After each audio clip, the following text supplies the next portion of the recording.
I was a kid, the disaster we worried about most was a nuclear war. That's why we had a barrel like this down in our basement, filled with cans of food and water. When the nuclear attack came, we were supposed to go downstairs, hunker down, and eat out of that barrel. Today, the greatest risk of global catastrophe doesn't look like this. Instead, it looks like this. If anything kills over 10 million people in the next few decades, it's most likely to be a highly infectious virus rather than a war. Not missiles, but microbes. Now, part of the reason for this is that we have invested a huge amount in nuclear deterrence, but we've actually invested very little in a system to stop an epidemic. We're not ready for the next epidemic. Let's look at Ebola.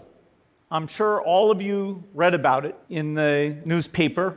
Lots of tough challenges. I followed it carefully through the case analysis tools we use to track polio eradication. And as you look at what went on, the problem wasn't that there was a system that didn't work well enough. The problem was that we didn't have a system at all. In fact, there are some pretty obvious key missing pieces. We didn't have a group of epidemiologists ready to go who would have gone, seen what the disease was, see how far it had spread. The case reports came in on paper. It was very delayed before they were put online, and they were extremely inaccurate. We didn't have a medical team ready to go. We didn't have a way of preparing people. Now, Médecins Sans Frontières did a great job orchestrating volunteers, but even so, we were far slower than we should have been getting the thousands of workers into these countries. And a large epidemic would require us to have hundreds of thousands of workers. There was no one there to look at treatment approaches, no one to look at the diagnostics, no one to figure out what tools should be used. As an example, we could have taken the blood of survivors, processed it, and put that plasma back in people to protect them. But that was never tried. So there was a lot that was missing, and these things are really a global failure. The WHO is funded to monitor epidemics, but not to do these things I talked about. Now in the movies, it's quite different. There's a group of handsome epidemiologists ready to go. They move in, they save the day, but that's just pure Hollywood. The failure to prepare could allow the next epidemic to be dramatically more devastating than Ebola. Let's look at the progression of Ebola over this year. About 10,000 people died, and nearly all were in the 3 West African countries. There's 3 reasons why it didn't spread more. The first is there was a lot of heroic work by the health workers. They found the people and they prevented more infections. The second is the nature of the virus. Ebola does not spread through the air. And by the time you're contagious, most people are so sick that they're bedridden. Third, it didn't get into many urban areas, and that was just luck. If it had gotten into a lot more urban areas, the case numbers would have been much larger. So next time, we might not be so lucky.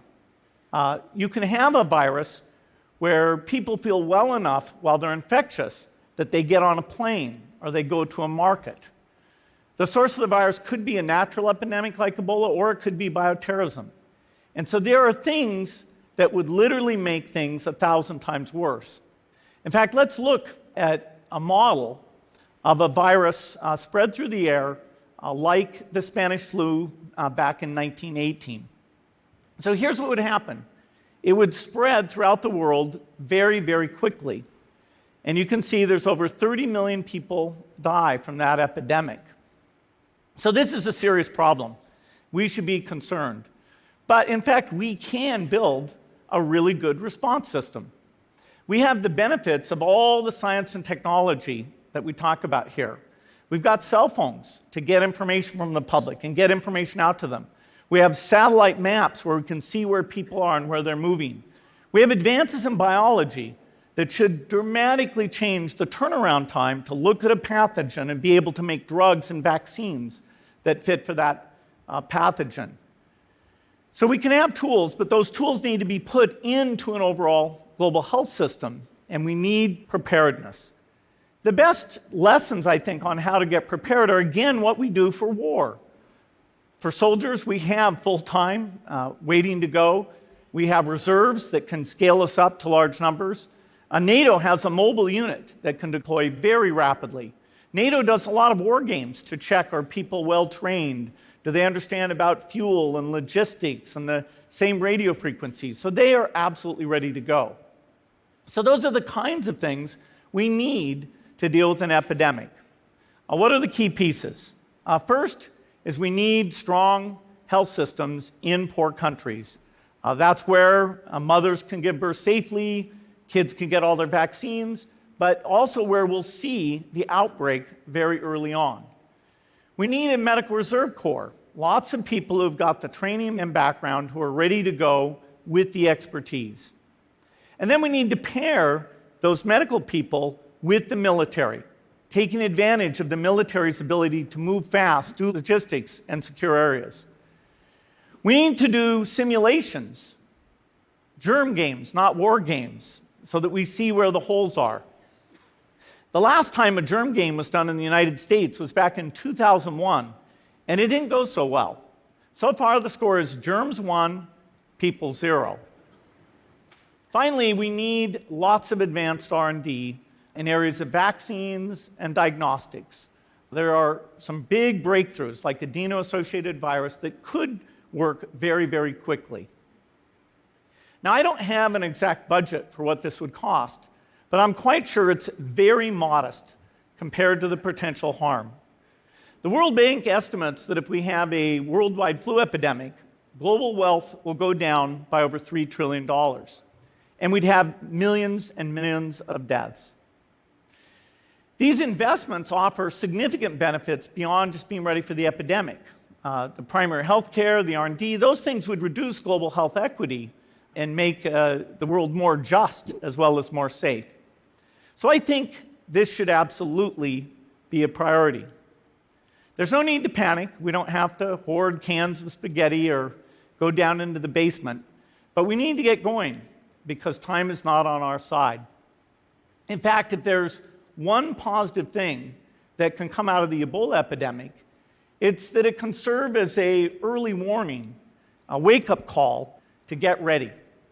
If we start now, we can be ready for the next epidemic. Thank you.